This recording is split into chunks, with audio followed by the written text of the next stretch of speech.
Kita lihat sesuatu yang spektakuler, kita suka. Kita lupa yang diceritakan tentang spektakuler orang tersebut belum tentu kita alami. Kan bisa berbeda. Orang sama-sama berdoa, satu sembuh, satu meninggal. Sama-sama berdoa, satu dapat kerja, satu tidak atau belum. Sama-sama berdoa, satu akhirnya anaknya lulus, ini belum lulus. Kalau kita lihat ke sana sebetulnya kita nggak bisa berarti membandingkan bagaimana cara Tuhan menuntun kita dengan orang lain.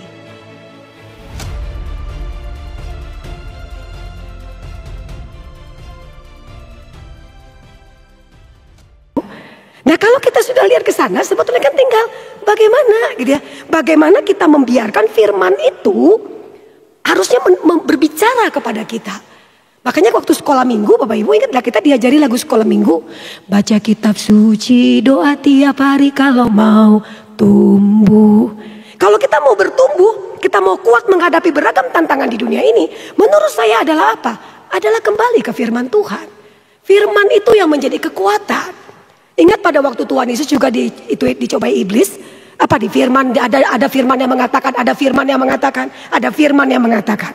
Yesus juga menjadi teladan kita. Ayo kembali ke Alkitab.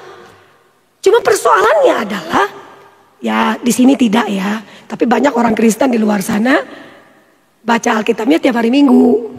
Tiap hari Minggu lagi khotbah gitu kan ya.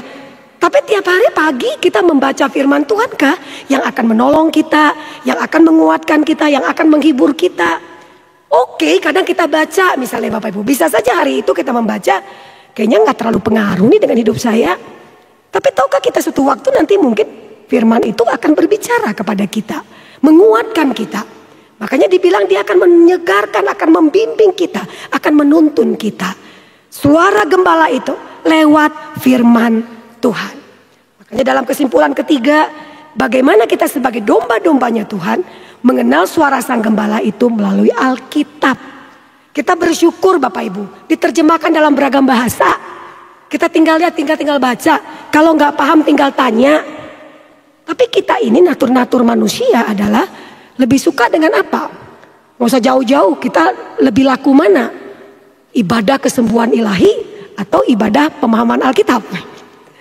Iya kan? Kita lihat sesuatu yang spektakuler, kita suka. Kita lupa yang diceritakan tentang spektakuler orang tersebut belum tentu kita alami. Kan bisa berbeda. Orang sama-sama berdoa, satu sembuh, satu meninggal. Sama-sama berdoa, satu dapat kerja, satu tidak atau belum. Sama-sama berdoa, satu akhirnya anaknya lulus, ini belum lulus. Misal.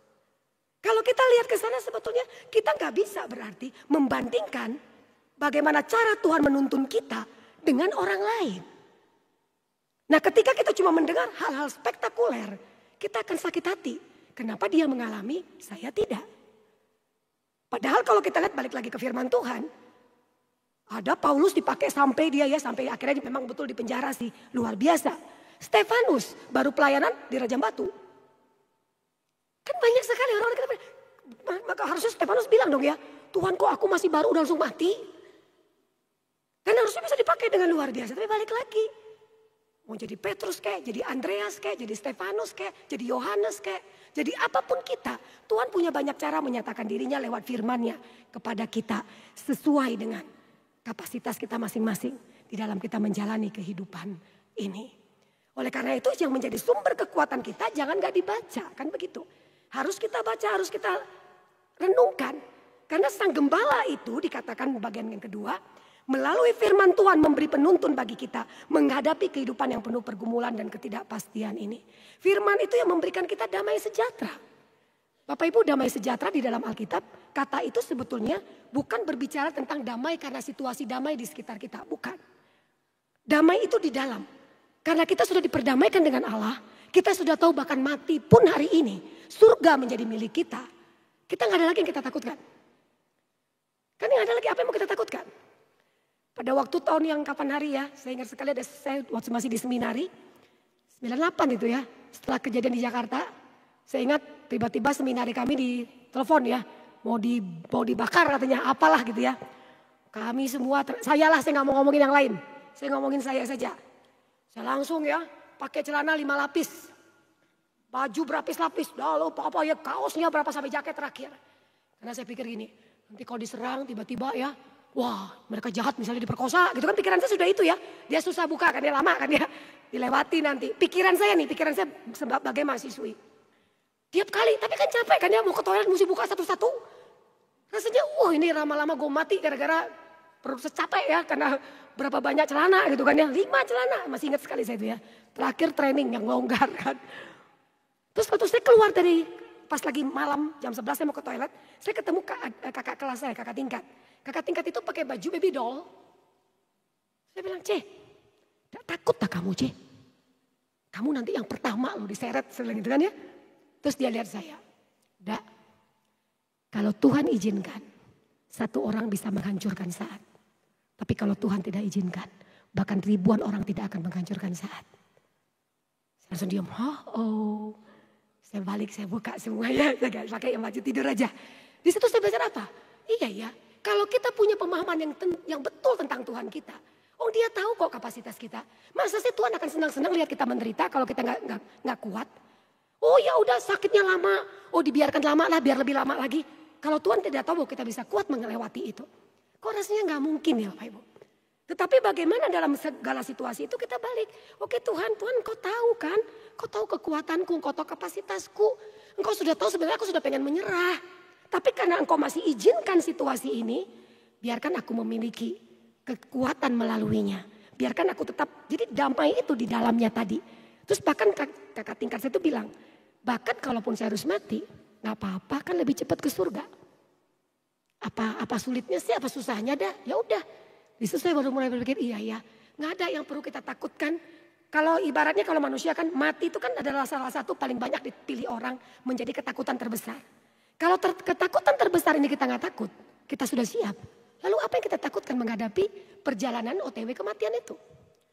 Bukankah katanya kematian itu adalah, bukankah satu kalimat yang cukup baik saya dengarkan waktu-waktu COVID banyak yang meninggal. Tahukah kita bahwa hidup ini sebetulnya persiapan OTW kematian. Hidup ini persiapan kita menuju kematian. Dan bagaimana kehidupan yang Tuhan berikan kepada kita ini, kita nanti suatu waktu dipanggil Tuhan, kita bisa datang kepada Tuhan dengan ya kehidupan yang tentu berkenan di hadapan Tuhan. Tetap kita menjadi setia kepada Tuhan. Tetap kita bisa bersuka cita dalam situasi apapun. Apa yang bisa melakukannya ya firman Tuhan. Ya Alkitab. Dalam segala situasi ayo kita ngomong Tuhan tolong berikan kekuatan bagi saya. Bapak Ibu izinkan saya mengakhiri dengan saya mengunjungi oma yang sudah bertahun-tahun tidur di tempat tidur saja. Tidur tempat tidur sampai belakangnya itu luka. Luka karena nggak sering gerak ya. Jadi tiap kali dikasih kayak obat untuk membersihkan luka dia bisa katanya bisa teriak. Kadang dia nggak teriak tapi dia nangis saja. Kami hamba Tuhan melayani waktu itu udah siapkan saya belum kenal si omanya. Saya bilang dah ayo ikut ayo. Oke ayo siapin, siapa yang nyanyi ini? Kita nyanyi lagu apa? Sampai memutih rambut. Udah siapin lagu, oke nanti nyanyi lagu itu. Siapa yang baca ayat? Ini baca ayat, ini udah siapin semua. Terus saya ngebayangkan saya akan ketemu dengan oma yang akan mengeluh. Wah kenapa? Padahal saya setia sama Tuhan. Kenapa Tuhan pikiran saya ya? Dia akan marah-marah sama Tuhan. Terus kami masuk, disambut dengan oma yang gak kayak sakit. Wajahnya enak banget dilihat. Sampai saya pikir, penuh kemuliaan Tuhan kan gitu kan ya. Karena tiba-tiba si oma itu nyambut, halo, ayo Tuhan tahu masuk ya. Terus kami masuk di situ, terus kita pada lihat-lihatan. Terus si oma cerita, hei kamu ngomong kayak biasa. Oma apa kabar? Baik puji Tuhan. Saya bilang ini ayatnya kapan munculnya gitu kan ya. Gimana mau baca ayat dia mana-mana aja gitu kan ya.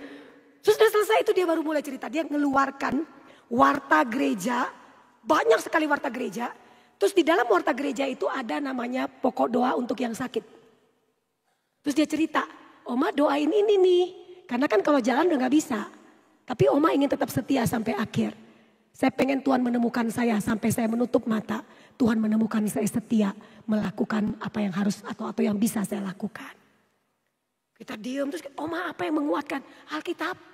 Saya lihat di situ tuh ya ada tempat kayak mimbar kecil gitu ya. Alkitab besar kayak ini dibuka dia baca tiap hari. Ambil dia baca gitu ya. Terus dia bilang gini, ya itulah ya saya tetap percaya. Pokoknya saya lihat kekuatan itu adalah firman Tuhan. Terus terakhir kan, Oma kita mau doa apa? Doakan gue mati. Doakan saya mati ini. Kayaknya Tuhan lupa manggil. Saya nonton di TV muda-muda meninggal. Kenapa yang muda meninggal duluan? Oh saya sudah siap kok nggak dipanggil-panggil. Kayaknya Tuhan lupa catat nama saya. Dak lu doa dak, kata yang teman. Duh jangan, saya nggak punya pengalaman. Tapi udahlah saya doa. Tuhan, saya diem lama. Akhirnya saya bilang, Oma mau pergi, apakah Tuhan lupa memanggil? Oma sudah siap Tuhan. Tahu apa kalimat saya? Amin. Langsung saya pikir hampir buka mata saya kan. Diaminkan ya, saya suruh mati kan gitu ya. Terus saya coba bilang, Tuhan kami nggak tahu kenapa. Terus sudah selesai kami pulang di mobil, saya bilang, Oma itu sudah siap untuk meninggal. Udah siap untuk menghadap Tuhan. Kenapa ya? Kenapa Tuhan biarkan dia bertahun-tahun menderita dengan sakitnya? Gak tahu lah dak, tanya Tuhan lah. Gue tahu jawabannya gitu kan ya. Kamu tahu, kamu ngetes-ngetes. Saya bilang, saya rasa jawabannya adalah untuk orang-orang seperti kita. Tuhan izinkan dia lama untuk menyadarkan kita betapa kita sering mengeluh. Padahal ada orang yang lebih menderita dari kita, tidak keluar keluhan dari mulutnya. Untuk mengajarkan kita bagaimana bersuka cita dalam penderitaan. Untuk mengajarkan kita bagaimana tetap bersyukur walaupun kesembuhan tidak datang-datang. Untuk mengajarkan kita arti kesetiaan. Untuk mengajarkan kita arti damai sejahtera di dalam Tuhan. Untuk itu dia diizinkan Tuhan lama. Dan saya bersyukur saya bisa bertemu dengan Oma ini. Bapak Ibu dan Saudara, apa yang menjadi kekuatan kita selain firman? Dan bagaimana firman itu menolong kita melewati banyak hal. Dan bagaimana nanti dengan firman itu Bapak Ibu menjadi berkat bagi banyak orang.